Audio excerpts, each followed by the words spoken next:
Sorry, I couldn't keep a straight face. Oh, okay. The mascot. Boop, boop. Go down. Don't bite anything. Don't mess up the mic. Don't bite that. He's biting it.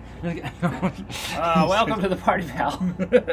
Yeah, welcome to the Party Pal. Sorry. It's a podcast by us, the Loomer Brothers. I'm Preston Loomer. I'm Nathan Loomer. And we talk about movies and we torture each other and, all of the fun things. Yeah, exactly. And for those of you just listening, the way it works is we pick a category and then we pick a bunch of movies that are in that category and then we watch them and then we talk about them. Yep. And you have no idea what we're talking about if you haven't seen these. So, because it is our 24th episode, Nate chose what category again? 24-hour movies. 24-hour movies. So the plot of all these movies happened in a single day. Single day. And I think we talked about it. We're going to try and go, I want to say most to least amount of time. I probably least to most. Least to most? Okay. No, that means we're starting with 12 Angry Men. But... Sorry, we'll do. Okay, so yeah. So we picked 12 Angry Men. Oh, right. We gotta go through the movie. Stage Fright, Dog Day Afternoon, Clerks, Murder by Death, and American Graffiti. Yep. Somebody picked one of those, and somebody picked the other five. No, that's not. We picked half each. Oh my gosh. Yeah. So we'll start with 12 Angry Men, which might be one of the best movies ever made. It's just a good script. It's like not even. Yeah, it just works. If you haven't seen it, the premise is these 12 jurors are deciding whether or not they're going to commit a potential murderer for, like a life. It's like a death sentence, essentially. And they get into a big old argument over whether or not he actually did it. Yeah, and that's the whole movie. That's the whole movie. And, it happens in about 4 hours of, real time. Yeah. No, it's got everything you would expect from it doesn't start out as a hung jury. It starts out as one guy. Oh, one guy against everybody. Well, and that guy even has he gives his reasoning and then says, "Here's the deal. I'm gonna give you my reasoning, and if you still don't agree with me, I'll just change my vote." Yeah. And then he slowly convinces all of them to join him. And I'm not guilty. Spoilers. Yeah, sorry. Spoilers. Sorry, it's an old spoilers for a 65-year-old movie. Yeah. But let's going through to make sure I got the cast. Yeah, okay. Yeah, the big one's Henry Fonda. Henry Fonda is playing juror number 8. And none of the characters have names other than they just are their jury number. Yeah. So 1 through 12, and 1 is the foreman. Yeah. And it's really a standoff between the eighth juror and the third juror. Third juror. 8th being Henry Fonda's character, who kind of is very pro. Let's not get this kid killed right away. And the other juror, played by... Who played him? Here, sorry, that's why I have the... Lee Cobb. That is Lee Cobb, yeah. Lee Cobb, who's very let's just send that boy away. He's the scum of the earth. Cool. Let's kill him. Yeah. But it's it's a deep script for the 50s of it talks about class, it talks about race, it talks about a lot of really I love how you even have the moment of a juror being I'm just want to go home. You have that stuff too, which I love. I feel I'm gonna get my oh no. We don't want the recording device to die on us. Yeah. It's got one of my favorite oldie actors, Jack Klugman, has I think 5. Yeah, juror number 5. Yeah, Jack Klugman's great. In The Odd Couple. He's just, I don't know though, he looks funny to me because I've only seen him Yeah. What the heck is the thing? Done. Solved. It is. I won't die. No, it's got a really I looked up the cast afterwards and we don't know any of them now, but at the time they were the who's who of 50s actors. Yeah. I would like to see. I was thinking when I was watching, I said I would like to see this with not 12 white guys now. I would like to see it with girls and other race, and just every type of person, not just kind of the same dude. Well, the nice thing is it's a stage play, so you can do it 100 different ways, and now they have the 12 Angry Jurors, which is the way they say, it's not men. It's not men. But you should get a variety of people who look more like what we've got. And I think you could set it too almost anywhere. Yeah. In history. You could probably make it a modern thing. Yeah. And find ways to get away with it. Just a timeless script. Some of the murder details might have to be changed. But, I don't know, you get I don't know. I guess we still have that stuff trained. Yeah. But yeah. It's a little trickier with DNA. Yeah, that's right. Pre-DNA. Oh my god, I'll let him out. Okay. I got him.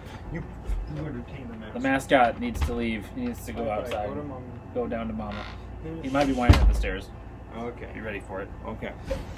Yeah, but 12 Angry Men's great, and it's the shortest time frame of all these movies. It's exactly the length of the movie. Whatever. Well, I think it's technically supposed to be a little stretched. Yeah, but like pretty much. Basically, it's 2.5 hours. Yes. Which is. It might be the best movie we've ever reviewed on this thing. I actually have not seen the movie. I've seen 2 different stage productions. I've never. You ever saw the movie before? So I really had fun. Good. Great. That one was good. Okay, now this is going to get tricky because these are all like. You may pay attention to this. Okay, I would say if you're looking at them in terms of total time, I think the next one is Clerks. Okay, that's what I thought. Because it makes sense that would be like an 8-hour day. Yes, 8-hour day. Or a 12-hour day, but like, it's not a ton of time. I have not seen Clerks in, I think, 10 years now. It's been a bit. And this is another on our Kevin Smith, watch every Kevin Smith movie on this podcast for some reason. We're up to what, 3 now? Yeah, I think so. Okay, we're up to 3. Tusk. We need Tusk. We need yoga hosers. Oh, God. And Red State. Red State's the weird one. Yeah, this is the original Kevin Smith View Askew universe movie. Yeah. He made it on a budget of like $27,000. Yeah.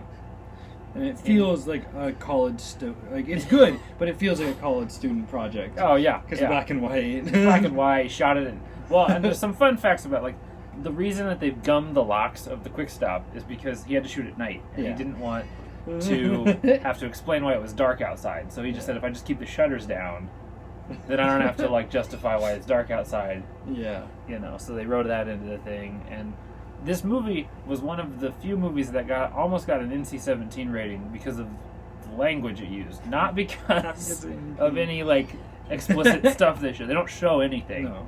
They just talk about a lot of stuff. Yes. A lot of things. That's all the movie is a guy not wanting to work. Yeah. And is at work. Guy not wanting to work, talking about all kinds of things. Some of it very offensive, some of it not. Yeah.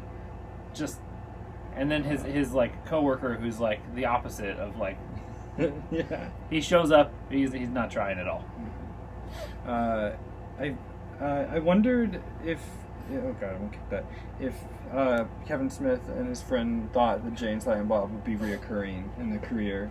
Or when was the decision made after this movie? Yeah, I don't know when they thought that Jay and Silent Bob would be the like holdover. Yeah. The cross into their universe. Yeah. Every time I watch this now, I think of the original ending, the cut one. The one where he gets shot. He gets shot at the end. And I'm so glad they didn't. It really, that'd been real it really ruined the movie. Well, also Clerks 2 wouldn't have worked at all. Yeah. Yeah. There is that. Yeah. Yeah, there's a lot of good stuff that comes out of it. Yeah. You're gonna, if you watch it, you're gonna be saying, I'm not even supposed to be here today. All day. All day. All day. And like having worked in kind of a bland retail job like that, it's way funnier. It's way funnier when you're like, yup. You get that weird guy who comes in and he's like, I gotta look at all the eggs. I that's the one thing I really like is how much they use the store as like the set of the thing. You go through like all the aisles and What also feels like, too, the script feels a little like Kevin Smith just wrote down actual conversations that he had with customers and stuck them in the movie. Yeah. You know? And then there's that weird hockey scene on the roof. Yep. I do love that. I don't know. That's the thing. Like, I understand when... I think I said this on the last time we watched one of the movies. I understand why people don't like Kevin Smith. It is wordy. I like the wordy. But... I'm big with it. Not for everybody. Yeah. Yeah. There's also some like really dated stuff because it was from the 90s, and now you look at it and you're like, ooh, that's a little of its time. Yeah. Maybe don't. And I think that, you know, gosh, I feel like there'd be a really good... It's the kind of movie that makes me feel like they should do an Undercover Boss parody on like SNL. Yeah. Clerks. You really should. Just like some guy comes in, he's the boss. The boss of this place is just so dysfunctional. Ugh. Yeah. And it might be I'd say it's our second movie that features necrophilia. Yeah. Twilight was the first. That's awful. You don't like to think about it, but yeah. Yeah. Yeah. It's specifically Twilight 4. Yeah, up until then. Up until then, nothing happened. Nothing. It's that fourth one. and then Van Baby. Van Baby. Man, that's quick. Yeah. Oh, man. Yeah. But Clerks is fun. Clerks is good, and I guess now we have to get the rest of the Kevin Smith movies. Yeah. Maybe we'll just do a Kevin Smith one. No, we can't. Just do all 6. We gotta do it without, just doing them. I have to find reasons it's gonna... Yeah. We can't do a Kevin Smith category, but we have to get all the movies all the in. movies, and that's when the podcast ends. We're out of Kevin Smith. Great. Okay, I think it's this one. It's either that or Murder by... No, Murder by that's a whole day. That's like a whole night. Oh, it does start out in the American early. Graffiti starts a little later. Yeah, it starts in the night and goes. Yeah. Yeah, American Graffiti. This is one of my top 10 favorite movies of all time. It's George Lucas's pre-Star Wars It's baby. his best movie. That's awful. I love Star Wars, but best maybe directed. But I don't want to say it's just him because he had a very talented group of people with him. Here's what I will say too. This movie was what I wanted Dazed and Confused to be. Yes. That's what all it is. If you haven't checked it, we watched Dazed and Confused. Neither of us liked it. No, American Graffiti is what... And now, as I watched this, I was like, that's not even original. Yeah. Like a bunch of teens hanging out on the night, like, come on. No, for film class, we watched it back to back. We watched this and then American Graffiti. No, this and then Dazed and Confused. Yeah. And so I was like, oh, well, this... Yeah. There are some bits that don't gel for me. Everyone's car is way too nice. Yes. I was like, somebody should have a crappy car. Richard Dreyfuss looks weird young. Richard Dreyfuss is 40 in this movie. What? No, I'm kidding. Oh my god. I was like, is he really? I know he's like 80 now. No, he's like 25. Oh my but god. But he looks 40. Yeah, he does. The man is born 40. Oh my god. And Lil Ronnie Howard. Who should have done more stuff like this than like family comedies. Yeah, he's a dick in this movie. Yeah. And the pre-Star Wars Harrison Ford. Anything really. Anything. Harrison Ford. Doing a weird list. He only would do the movie if he could wear the hat because he wouldn't cut his hair. And it's so funny. George's like, I need you in this movie. I refuse to cut my hair. Playing a guy with the best last name. Falfa. Bob Falfa. Bob Falfa sounds like a lawyer in like a mob movie. Yeah. I think he was going for like Greaser. Who you working with? Oh, I'm working with my boy Bob Falfa. You go to him, he'll hook you up. He'll keep you safe. You'll get everything. Yeah, and then my favorite was there's the prom scene or the dance scene, which I was like, why are they having the school dance in the summer? That makes no sense. Yeah. But all of the extras look bored out of their minds. So yeah, nobody looks like they want to be there. It's so true. It's like this main cast is trying so hard. In the background, you see people like, yeah. It makes me wish that George, after this, I'm glad he kind of just got Star Wars. Yeah. And it kind of ruined a good directing career. Yeah, I mean, he made $4 billion. Yeah, I know he made a bunch of money, but like the amount of movies I wish he could have made. Yeah, there's a lot of stuff that he didn't make because he made Star Wars. He made Star Wars, yeah. And again, you're talking to two of the biggest Star Wars fans on the planet. I'm a huge fan. Like, we have no problems with George Lucas making Star Wars. But it's not that he made it, it's that he made it and then he didn't make anything else. Yeah. Except produce Indiana Jones. And, like, that's about it. Yuck. Yeah. Yucky. That's a yucky Gross. movie. No. Not all of them, just the last one. Fun fact, they myth-busted the cop bumper, like where they ripped the axle out of the car. Oh. You can't do that. Can't do that? No, they said it's welded in there too tight. They said you would rip the pole out of the ground before you'd rip the axle off the car. Oh my gosh. Yeah. But it's still a fun scene. Yeah. And the best part, okay, so I watched it with subtitles because the fan next to my TV is really loud. Yeah. And they kept censoring the dialogue. Oh my god. Including one time being like, get rid of this bull stuff. And I was like, what? Who's saying this? Who's watching this movie thinking? Oh my gosh. Oh. Yeah. No, I guess, yeah, so it does go from night and then morning. It's early morning. And then I don't know when Richard Dreyfuss's Flight is, but that's... all the movies I picked, I was like, what have I messed up? I thought in my head, like, one of these is going to be like... I was too. I was thinking, well, and then we'll get to Murder by Death in a second. Yeah. But I thought that one, when we started, I was like, oh no, wait a minute. Is this a weekend? Yeah. Did we messed this up? To be fair, we both managed to pick a non-Christmas movie for the Christmas movies. Yeah. So true. I don't think our categories are super broad. They're my Christmas movies. And I will say that half of this movie works because of Terry, the Toad. I think that character. Yeah. Like, I'm sitting here going, I don't care about most of these storylines, but man, I want to watch Terry just be awkward. So awkward. I love him so much. That whole thing with the liquor store was just brilliant. Oh my gosh. Yeah. So, I would say American Graffiti is a solid watch. If you're thinking about watching a movie about a bunch of teens hanging out all night, watch this. Don't watch Dazed and Confused. Yeah. And I'm sure I'm getting people in our comment section being mad about that. Yeah. All four of them. Screw them. Sorry, guys. Sorry, you heard it here. Screw you. I don't care. Great. Okay. So now is it? Now it's Murder by Death, which is just a little longer than Yes. American Graffiti in terms of time. Just a little bit. Neil Simon wrote this, and I didn't know that. I didn't know that. I haven't been looking at all the stuff for this. I didn't see that.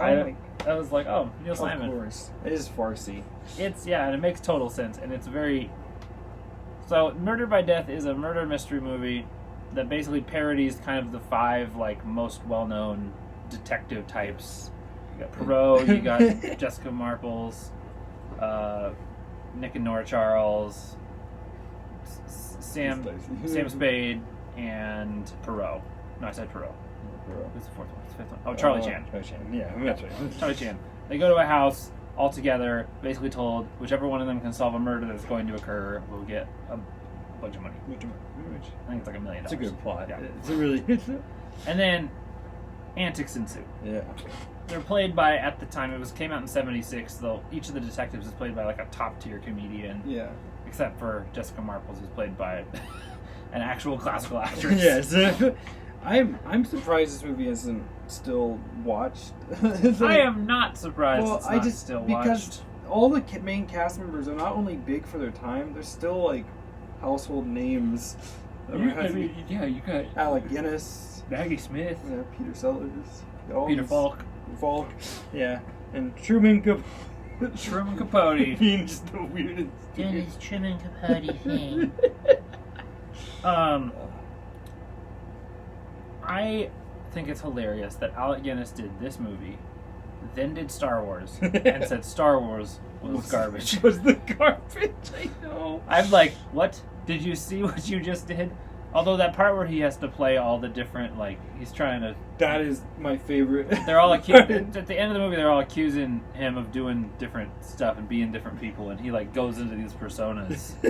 He just starts being everyone. It's brilliant. Oh my gosh. We'll warn anyone watching this. This movie has got a rather racist portrayal of the Charlie Chan parody, Sidney Wang.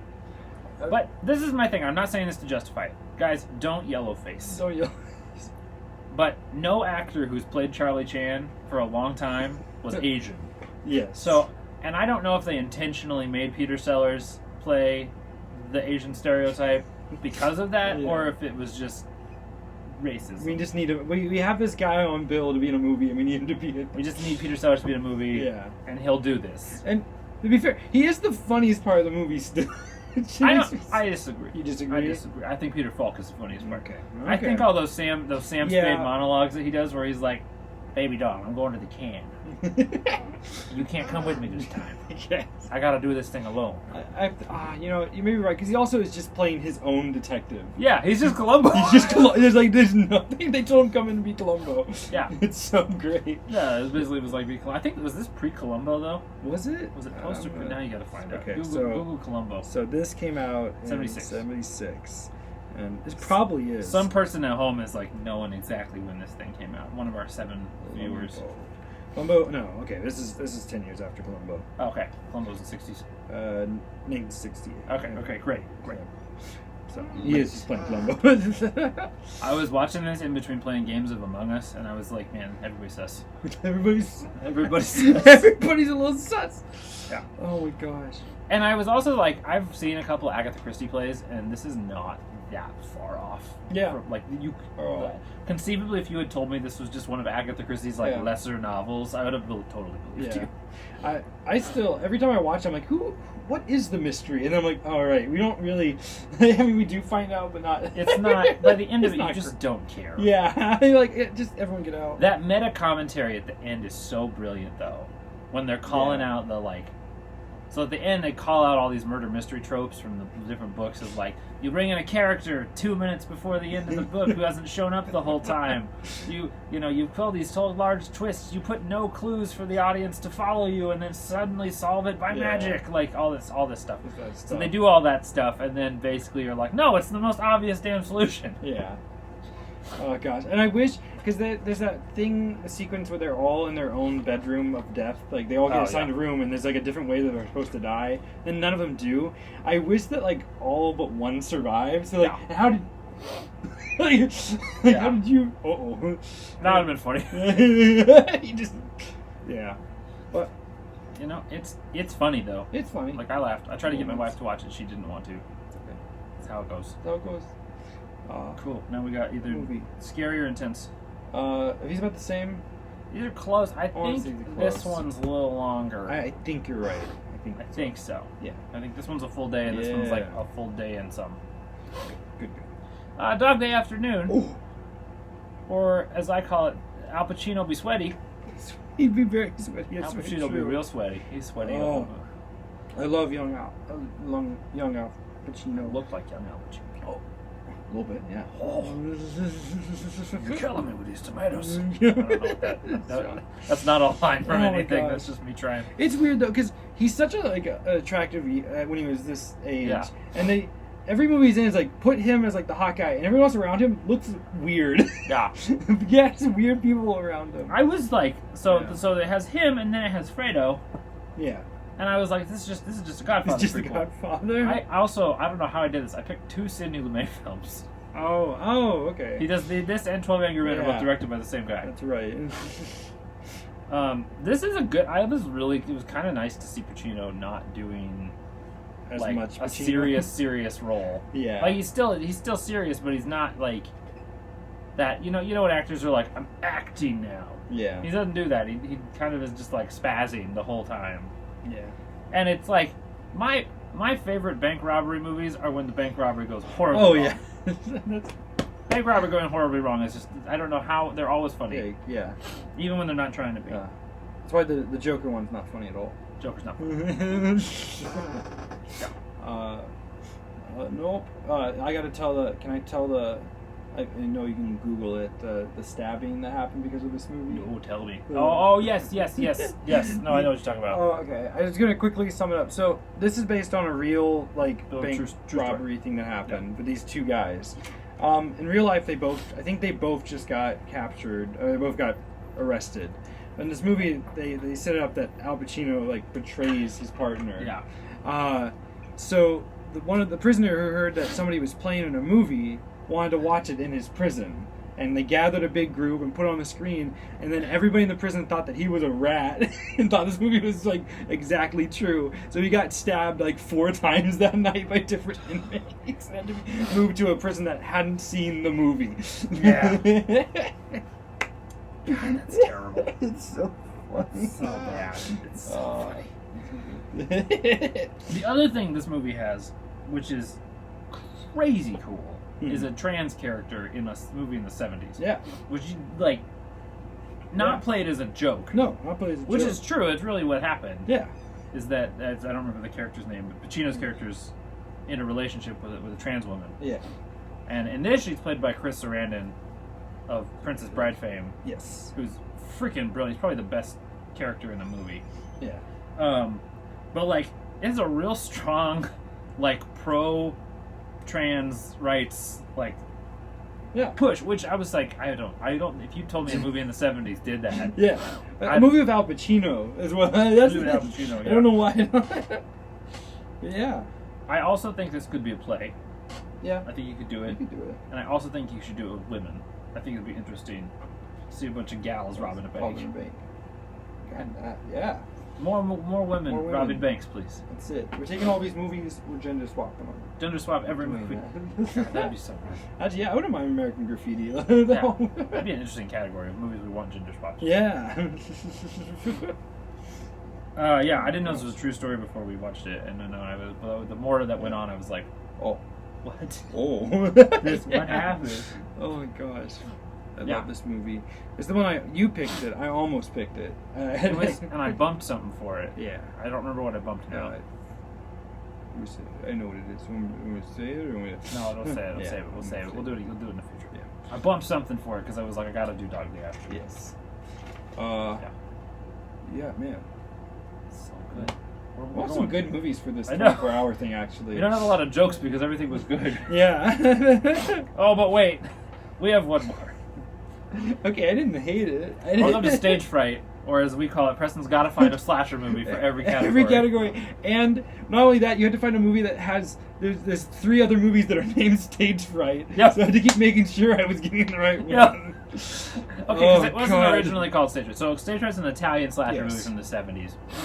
Or 80s. It's 87. Yeah. And it was originally called like Aquarius or Okay. something, and then they changed it to Stage Fright. Because Aquarius was weird, I think because they were getting people watching hair or something, you know. Like, okay. there's a company putting on a play, and in the midst of putting on a play, some psycho in a hospital breaks out and follows them back to the theater, dons a costume of the villain who is killing people in the play, wearing his, basically it's like a black unitard and an owl head. Yeah. And he goes around murdering people. Another slasher to add to my tier list of where I gotta do it someday. Tier list of weird slashers. Weird slashers. I could do one. But I don't know. It's kind of cliche for a slasher, but I like that it's in a theater. I thought, it's one of the only ones I can think of. Yeah. And I had some pretty solid death scenes. Yeah. Yeah, which, like, I'm gonna be honest, if you're watching slasher movies for the plot, what are you doing with your life? Yeah, of course the person who has the key dies first. Yeah. What else are you gonna do? I also want to be like, what the hell was this musical they were putting on? Yeah. There's cats running around. There's a Marilyn Monroe impersonator playing a saxophone. Oh my There's a guy in an owl mask. I'm like, what is this? What is this show? The remake in 2005 is a ripoff of Phantom of the Opera, is what I read. And so the person is dressed with like a phantom mask instead of an owl thing. Whatever. No. I also subtitled this movie "OSHA Having a Field Day." OSHA's the Occupational Safety and Health Association. They're the ones who like tell you how to where to put how your standards need to be when you're working in a hostile, potentially dangerous environment. This rule, the rules of OSHA get broken a lot in this film. Yes. People dangling from things they shouldn't be dangling from. People using tools incorrectly. I just love the fact that this director gets an idea for how to fix his show, and it's like, we all gotta go to the theater right now and lock ourselves in it. We're not coming out until we get it right. This is clearly not a union show. No. Because if it was, they would be able to do that. Oh my gosh. I had a couple of those bits where stuff happened and I was like, wait, how did that happen? And then you see the killer come out with a chainsaw and you're like, oh. Okay. Yeah, he kept getting new weapons. Why did he have well, because he them? found the shop. He found the shop. shops. That's right. I don't know who has a chainsaw in the theater. That's the thing. I was like, I'm trying to think of other really funny. I liked that all the theater boys were really wimpy. Yeah. I was like, accurate. There it is. Yep. It is weird seeing the killer before he has the mask on, so you know kind of who he is. But then it's it doesn't really matter because he's not very important. Yeah. There's 2 types of slashers. There's the Halloween, Michael Myers is definitely the killer slashers, and then there's the Friday the 13th, we don't know who it is. Yeah. Kind of slashers, and this one tries to do both. Yeah. And at the same time, neither. Yep, because that's what I thought. I'm just gonna spoil movies left and right on this podcast. Yeah. But I was like, it's cool that he's just kind of human, and then they do the thing at the end where it's like, but is he dead? He got shot in the head after being burned. And you tell me, I'm like, okay, so we're doing that again. My favorite too is that the dude who shoots him at the end is going with that whole I was gonna show you how to clean the gun. I was going to show you how to shoot the gun. Clean the gun. Shooting right between the eyes. Clean the gun. I was like, Rain Man. has gotten a hold of this weapon. He just starts shooting everybody. That and all these weird subplots that they give that don't pan out. This is my thing. Guys, if you're going to make a slasher movie, don't put unnecessary subplots. Yes. I don't care what relationship drama two characters who are going to be dead in 10 minutes are going through. Right. It does not help the movie. This is why we like Scream. Scream gives every character a purpose. And it fills it out, and then it kills them. and then Yeah, or like, even if, something. okay, they're having relationship drama, that's the reason that they get dragged away from the rest of the group to get murdered. Not one of them gets killed right away and the other one dies, like, second to last. It's done. We don't need True. Oh my gosh. But... yeah, we got a whole bunch of... No, it's a field day of it. I will say, it's a slasher movie. It is not an S-tier slasher movie. No. But it's also not... It's not the bottom. The bottom. No. I've seen the bottom. I've seen a couple of the bottoms. The owl mask is just not scary to me, though. It's too much, like... It's goofy. It's like a goofy too thing. big. It's too big. I mean, you gotta think, it was the 80s. Everybody was trying to come up with a gimmick.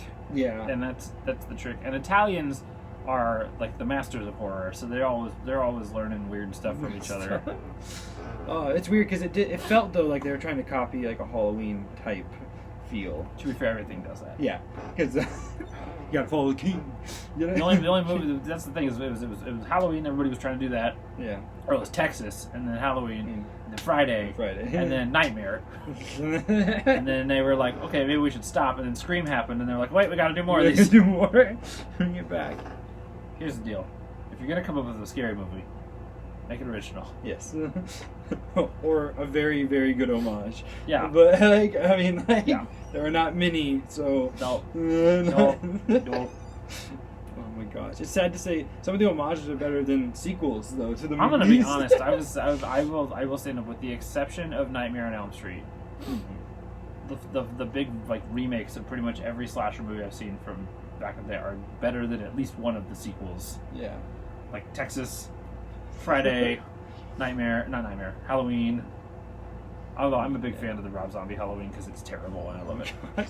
I thought we'd have more to talk about on these, but we don't because they're good. Because they're good, and it's sad to be like the bad movies are when we can talk, but because we make jokes. Because I don't want to besmirch 12 Angry Men. That's a great movie. It's great. Watch he was guilty though.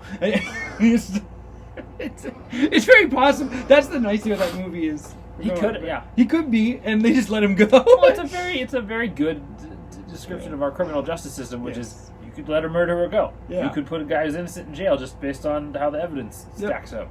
You know. Best of luck. Don't mess it up, guys. Don't be putting people in jail who don't need to be there. That's our advice today. That's the moral of our podcast. That's the moral of our story. Oh gosh. I think it's your turn, but I don't know what I said last time. I couldn't tell you, but I'll just go.